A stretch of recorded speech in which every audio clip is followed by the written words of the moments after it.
అసెంబ్లీలో పాడి కౌశిక్ రెడ్డి దళిత ఎమ్మెల్యే అయినటువంటి కడియం శ్రీహరి పైన తుపాకీ ఎక్కుపెట్టినట్టుగా సైకిల్ చేయడం జరిగింది. ఏంటిది? ఎట్లా చూస్తారు పాడి కౌశిక్ రెడ్డి వ్యవహార శైలి? పాడి కౌశిక్ రెడ్డి అనేటోనికి వాడు ఒక భూస్వామి, ఒక అహంకారి, దొర అహంకారంతో మాట్లాడుతున్నాడు మొదటి నుండి కూడా. ఎందుకంటే కడియం శ్రీహరి గారు ఒక దళిత నాయకుడు, ఒక విద్యావంతుడు అయినా దాదాపు 40 సంవత్సరాల రాజకీయ అనుభవం ఉన్న అనుభవజ్ఞుడు, సీనియర్ ఎమ్మెల్యే, సీనియర్ మంత్రి. మరి ఆయన అనుభవంలో వీడి ఈకెలు కూడా కాదు కౌశిక్ రెడ్డి. ఆయన కడియం శ్రీహరి గారు ఒక సిన్సియర్ రాజకీయ నాయకుడు, విద్యావంతుడు. అలాంటి కడియం శ్రీహరి గారిని పట్టుకొని నిన్ను చంపేస్తా అనే విధంగా చంపేస్తారని చెప్పి వెపన్ చూయించినట్టు నిండు అసెంబ్లీలో బెదిరించాడు. అంటే కడియం శ్రీహరిని నేను చంపేస్తా నిన్ను అని చెప్పి కౌశిక్ రెడ్డి మాట్లాడడం జరిగింది నిండు అసెంబ్లీలో. మరి వీడికి చట్టాల గురించి తెలుసా? అసలు రాజ్యాంగం గురించి తెలుసా అని నేను అడుగుతున్నా.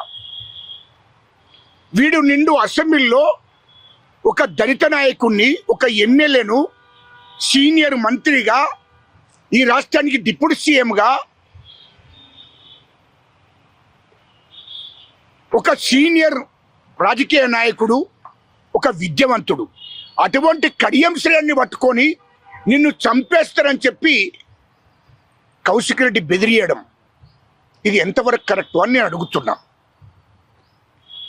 ఈ కౌశిక్ రెడ్డి అయినటోడు గతంలో కూడా తెలంగాణ ఉద్యమం నడుస్తున్న కాలంలో వైఎస్ జగన్మోహన్ రెడ్డిని మహబూబాబాద్ తీసుకెళ్ళి, అప్పుడు మానుకోట అందరు దాన్ని, 2010లో వేల మంది ఉద్యమకారుల మీద తుపాకీ ఎక్కుపెట్టి అందరిని బెదిరించి పోలీసులను అడ్డం పెట్టుకొని ఉద్యమకారులను ఆ మానుకోటలో జరిగిన దాడిలో అనేక మంది, వేల మంది ఉద్యమకారులను తరిమేసి 11 మంది మీద దాడి చేశాడు కౌశిక్ రెడ్డి అన్నటోడు.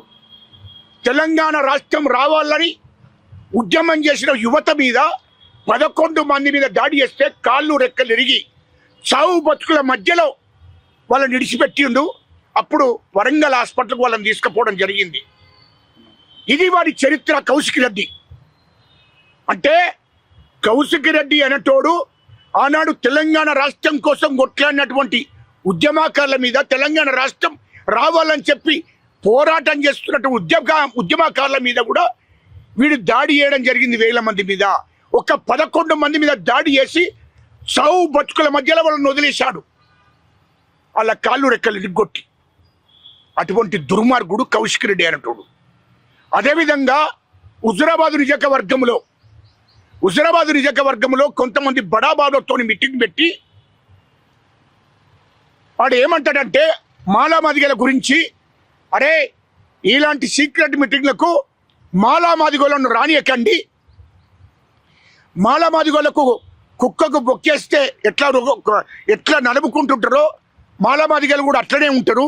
ఈ మాలామాదిగలను నేను వచ్చినప్పుడు ఈ సీక్రెట్ మీటింగ్లు కానీ ఇంపార్టెంట్ మీటింగ్లకు మాలామాదిగలను రానియకూడదు అని చెప్పి మాలామాదిగలను అక్కడ హుజురాబాద్ కాన్స్టిట్యూషన్ మాలామాదిగలను ఎన్నోసార్లు అవమానపరుచుకుంటూ మాట్లాడింది రికార్డు ఉంది.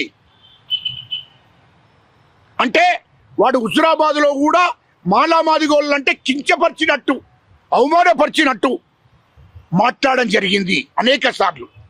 ఇప్పటికి కూడా వాడు హుజురాబాద్ కాన్స్టిట్యూషన్లో ఉన్నటువంటి దళితులను, మాలామాదిగలను కించపరుచుకుంటూ వాళ్ళని లెక్కలకు లేకుండా మాట్లాడతాడు. అటువంటి దుర్మార్గుడే కౌశిక్ రెడ్డి. అలాంటి దుర్మార్గుణ్ణి కేసీఆర్, కేటీఆర్ అంటోడు టీఆర్ఎస్ పార్టీలో చేర్చుకున్నాడు. తెలంగాణ ఉద్యమకాలను చంపాలని చూసినటువంటి కౌశిక్ రెడ్డిని, తెలంగాణ ఉద్యమకాల మీద దాడి చేసిన కౌశిక్ రెడ్డిని, మరి దళితులను మాలామాదిగలని కులం పేరుతో దిట్టినటువంటి కౌశిక్ రెడ్డిని టీఆర్ఎస్ పార్టీలో చేర్చుకొని ఆయనకి ఎమ్మెల్యే టికెట్ ఇచ్చారు. అంటే ఏమన్నట్టు కేసీఆర్, కేటీఆర్, హరీష్ రావు కాన్సెప్ట్ ఏంటి? వాడు తెలంగాణ ఉద్యమకాలను చంపినా పర్వాలేదు, దాడి చేసినా పర్వాలేదు, మాలామాదిగల మీద కులం పేరుతో దిట్టినా పర్వాలేదు, ఖచ్చితంగా మా టీఆర్ఎస్ పార్టీకి తీసుకోవాలనే వాళ్ళు తీసుకున్నారు. వాడు తెలంగాణ ఉద్యమకాల మీద, దళితుల మీద విషం నక్కుతున్న కౌశిక్ రెడ్డిని టీఆర్ఎస్ పార్టీకి తీసుకున్నారు. ఇది ప్రజలు అర్థం చేసుకుంటున్నారు. అదేవిధంగా ఒకటి కాదు, రెండు కాదు, సిపి గారిని, పోలీస్ కమిషనర్ను, కరీంనగర్ పోలీస్ కమిషనర్ను కూడా ఇష్టం వచ్చినట్టు ఆయన కులం పేరు పెట్టి ఇష్టం వచ్చినట్టు కూడా కమిషనర్ని మాట్లాడిన పోలీస్ కమిషనర్ను. అదేమోగా రాష్ట్ర గవర్నర్ను ఒక మహిళ, ఒక స్త్రీ, మరి ఈ దేశంలో 50% స్త్రీలే ఉంటారు, మహిళలు ఉంటారు. అలాంటి ఆడిబిడ్డను ఒక గవర్నర్ని పట్టుకొని కూడా నీచంగా మాట్లాడాడు కౌశిక్ రెడ్డి. అంటే ఇలాంటి దుర్మార్గులు. అంటే ఒక దిక్కు మహిళలంటే లెక్కలేదు, ఒక దిక్కు దళితులంటే లెక్కలేదు, ఒక దిక్కు పోలీస్ కమిషనర్ అంటే లెక్కలేదు, తెలంగాణ ఉద్యమకాలు లెక్కలేదు. స్పీకర్ మీద కాగితాలు చించి అసెంబ్లీలో స్పీకర్, ఒక దళిత స్పీకర్ మీద ఇసిరేయడం జరిగింది. ఇలాంటి దుర్మార్గుణ్ణి మరి తెలంగాణలో వదిలేస్తే ఇది ఎంతవరకు సమంజసమని అంటున్నా. అంటే ఇలాంటి దుర్మార్గుడు టీఆర్ఎస్ పార్టీలోకి తీసుకొని వాడిని ఒక మాఫియాగా, ఒక గుండగా ఈ కేటీఆర్ అంటోడు తయారు చేస్తున్నాడు. ఇది వాస్తవము. ఎందుకంటే కేటీఆర్ చరిత్ర, కేటీఆర్ 10 ఏళ్ళు వాళ్ళ అధికారంలో ఉన్నప్పుడు దళితుల మీద దాడులు, గిరిజనుల మీద దాడులు చేయించాడు కేటీఆర్. దాంట్లో ఉదాహరణ సిరిసిల్ల నియోజకవర్గం నేరెళ్ల కాన్స్టిట్యూన్సీలో 5 దళితులు, 4 ఎస్సీలు, ఒక సాకలతను పిల్లలు ఇసుక మాఫియాను, ఇసుక లారీలు నడిపిస్తే రోజుకు 500 నుంచి 1000 లారీలు నడుస్తుండే. కేటీఆర్ మంత్రిగా ఉన్నాడు అక్కడ సిరిసిల్లలో. నేరేళ్లలో 1000 లారీలు నడి ఊళ్ళ నుండి, గ్రామంలో నుండి పోతుంటే 5 పిల్లలు చనిపోయారు. ఒక 4 ఎస్సీలు, ఒక సాకలతను, 5 బిడ్డలు రోడ్డు మీద ఆడుకుంటుంటే, ఆ ఊళ్ళల్లో ఆడుకుంటారు కదా, ఆ రోడ్ల మీద లారీలు నడుస్తుంటే వాళ్ళని చనిపోతే వాళ్ళ తల్లిదండ్రులు, వాళ్ళ కుటుంబాలు, ఊరు గ్రామస్తులందరూ కూడా అయ్యా మా పిల్లలు లారీల కింద, ఇసుక లారీల కింద చంపేసిండ్రు ఎందుకయ్యని ధర్నా చేసినందుకు ఇదే కేటీఆర్ మంత్రిగా సిరిసిల్ల ఎస్పీకి ఆదేశాలు జారీ చేసి మొత్తం మంది ధర్నా ఎవరైతే చేసిండ్రో, ఎవరైతే మా పిల్లలు చంపిరని చెప్పి ధర్నా చేసిండ్రో వాళ్ళందరినీ తీసుకుపోయి 3rd డిగ్రీ ఉపయోగించి వాళ్ళని తొక్కి కేసులు పెట్టి ఉల్టా వాళ్ళని జైలుకు పంపించిండు. అలాంటి దుర్మార్గుడు కేటీఆర్ అంటాడు. అంటే ఏంటి? దళితుల మీద విషం దక్కుతున్నారు కేటీఆర్, కేసీఆర్, హరీష్ రావు అంటాడు. అలాంటి దుర్మార్గులు. అంటే ఇది తెలంగాణ ప్రజలు గమనించాలి దయచేసి. వాళ్ళను నేరెళ్ల ఇష్యూలో అనేక కుటుంబాలను సంసారానికి పనికి రాకుండా, కష్టపడి పని చేసుకోకుండా చేసిండు కేటీఆర్ అంటాడు. అదేవిధంగా ఈ హరీష్ రావు అనేటోడు గోటి నుండి మొదలుకుంటే, కాలు గోటి నుండి మొదలుకుంటే తనదాకా విషం ఉంటుంది, దురహంకారం ఉంటుంది, విషం ఉంటుంది. ఆ దుర్మార్గుడు మా భట్టి విక్రమార్క గారిని, ఆర్థిక శాఖ మంత్రి, ఇప్పుడు రాష్ట్ర ఉప ముఖ్యమంత్రి అయిన 2018లో ప్రతిపక్ష పార్టీ నాయకుడు భట్టి విక్రమార్క గారు, ప్రతిపక్ష పార్టీ నాయకుడు.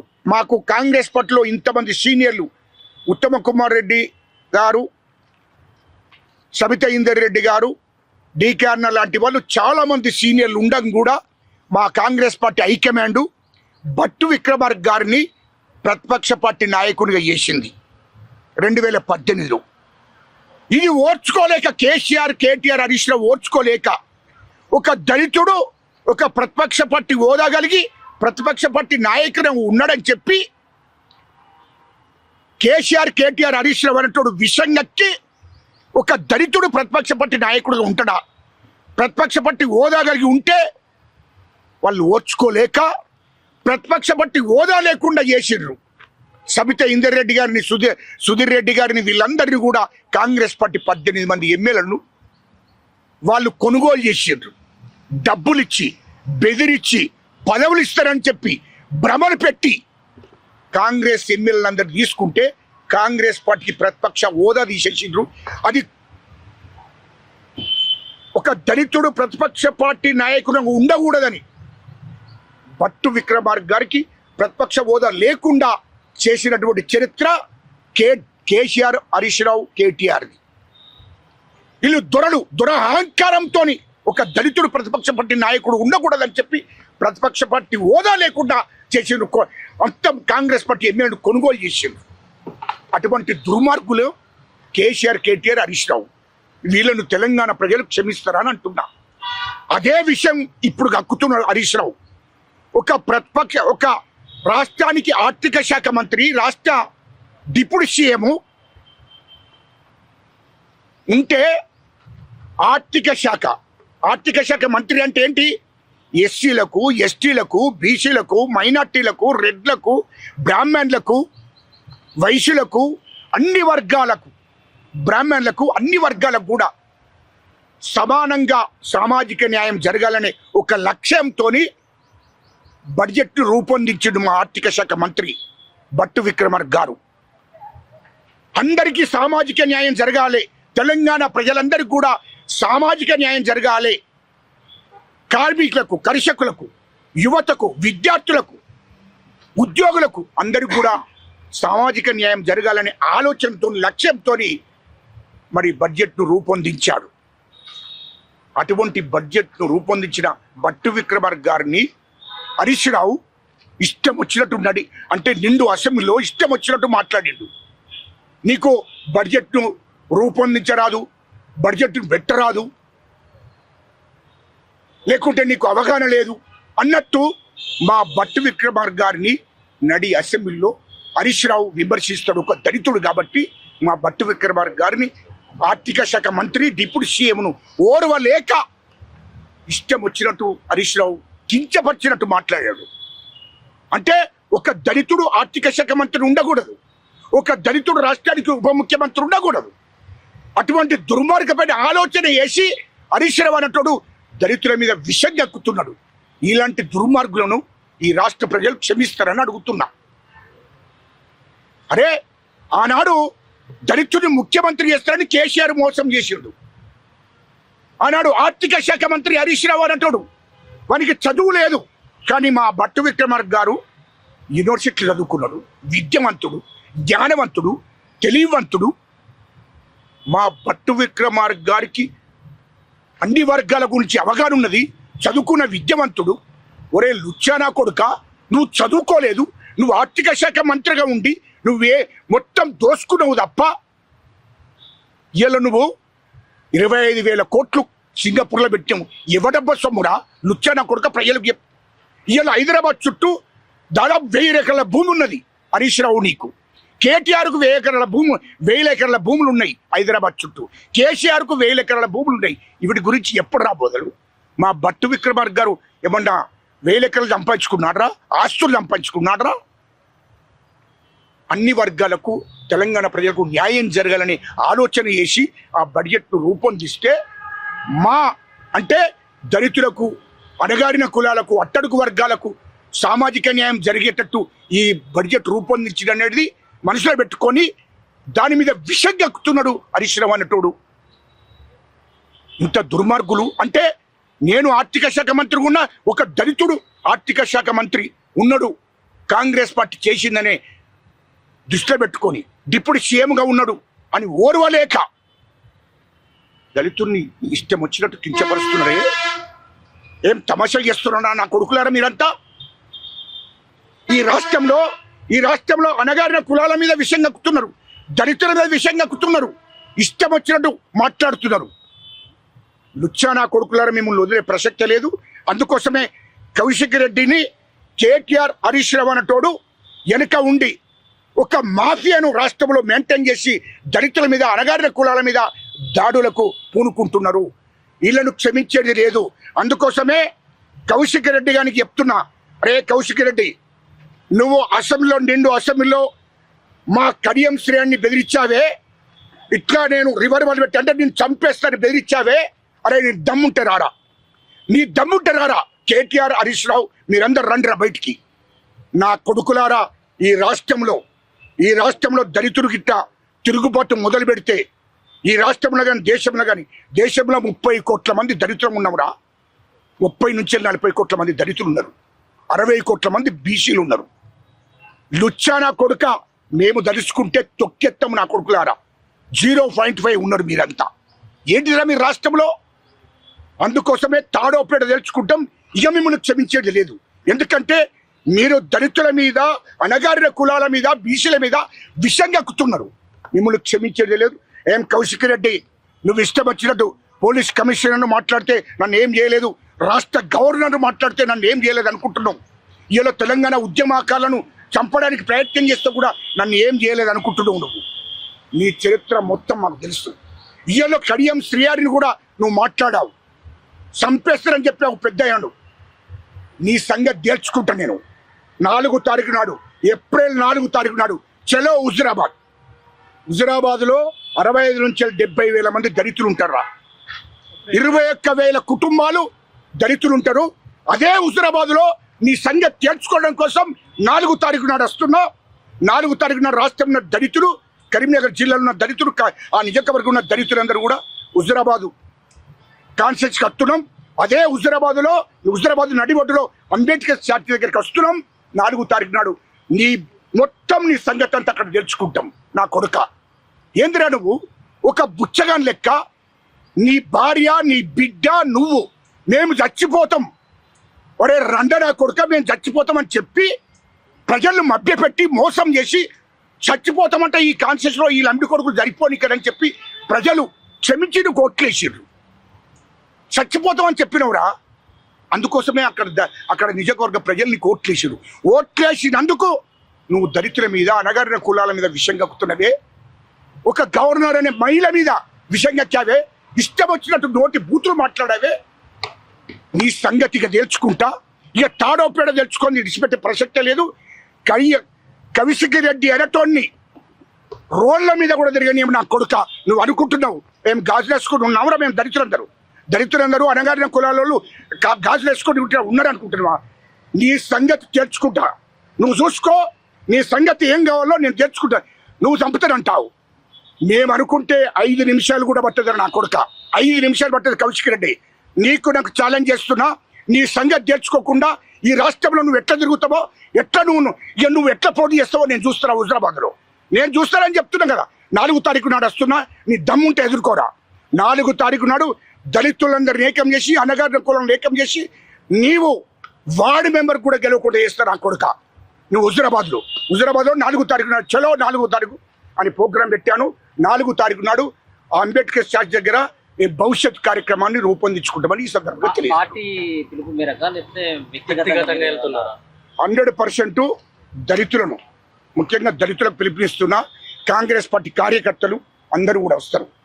ఒక దళితుడైనట్టయినా ఒక దళితుడిని, కడియం శ్రీయారిని, సీనియర్ నాయకుడు, శాసనసభ్యుడు, మాజీ మంత్రి, విద్యావంతుడు, అలాంటి ఒక దళిత నాయకుడిని, రాష్ట్రంలో ఒక దళిత నాయకుడిని మాట్లాడిందంటే ఇంకా మామూలు దళితుల పరిస్థితి ఏంటి ఈ రాష్ట్రంలో? అందుకోసమే రాష్ట్రం మొత్తంలో దళితులందరికీ పిలుపునిస్తున్నా. మా కాంగ్రెస్ కార్యకర్తలు కూడా పెద్ద ఎత్తున అక్కడికి హుజురాబాద్కు చేరుకుంటారు. 100% ఖచ్చితంగా 4వ తారీఖు నాడు హుజురాబాద్లో అంబేద్కర్ స్టాచ్యూ దగ్గర ఆడ నిరసన కార్యక్రమం ఉంటుంది. ముఖ్యంగా మా ముఖ్యమంత్రి గారిని, స్పీకర్ గారిని దండం పెట్టి వేడుకుంటున్నా, కౌశిక్ రెడ్డి శాసనసభ్యత్వాన్ని రద్దు చేయండి.